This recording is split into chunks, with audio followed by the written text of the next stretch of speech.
Everyone, welcome to Vishnu coaching centre. Myself Shweta Yadav, class 12th maths के important questions बता रही हूँ जो यूपी बोर्ड एग्जाम के लिए बहुत ही महत्वपूर्ण है। Part 8,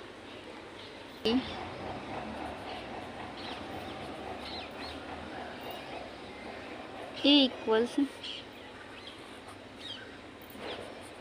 cos alpha minus sin alpha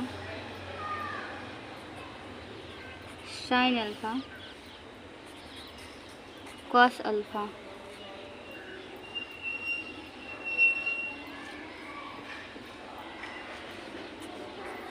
b equals a का वैल्यू दिया हुआ है तथा a plus a dash equal to I. तो अल्फा का मान ज्ञात कीजिए।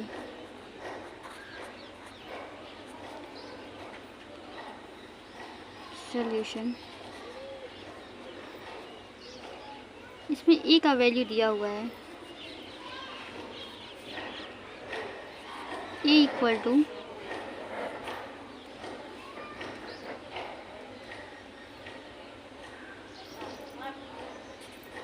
cos alpha minus sin alpha cos alpha, और दिया हुआ है ए का वैल्यू दिया हुआ है। तो इससे हम ए डैश का वैल्यू निकालेंगे, यानी कि इसका ट्रांसपोज निकालेंगे। तो ट्रांसपोज निकालने के लिए हम क्या करते हैं, पंक्तियों की संख्या को स्तंभों की संख्या में कन्वर्ट कर देते हैं और स्तंभों की संख्या को पंक्तियों की संख्या में। तो देखिए ये हो जाएगा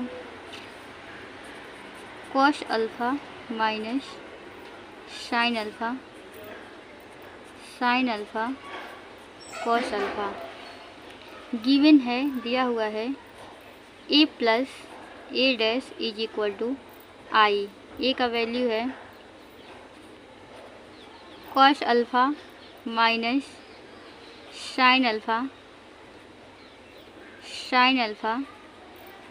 cos अल्फा प्लस, और जो ए डैश है ये है cos alpha sin alpha minus sin alpha cos alpha equals I means 1 0 0 1। cos alpha में cos alpha plus cos alpha minus sin alpha plus sin alpha minus sin alpha cos alpha plus cos alpha equal to 1 0 0 1। अब यहाँ पे देखिए sin alpha minus sin alpha 0 हो जाएगा। cos alpha में cos alpha को plus करेंगे 2 cos alpha,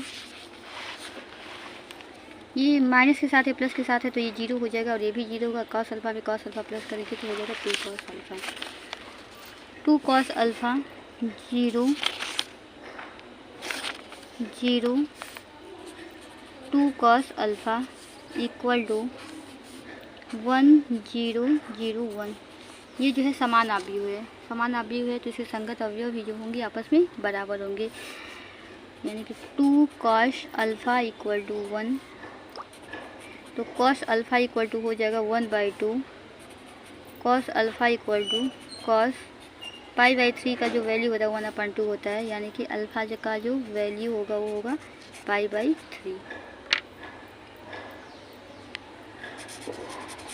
का आंसर है।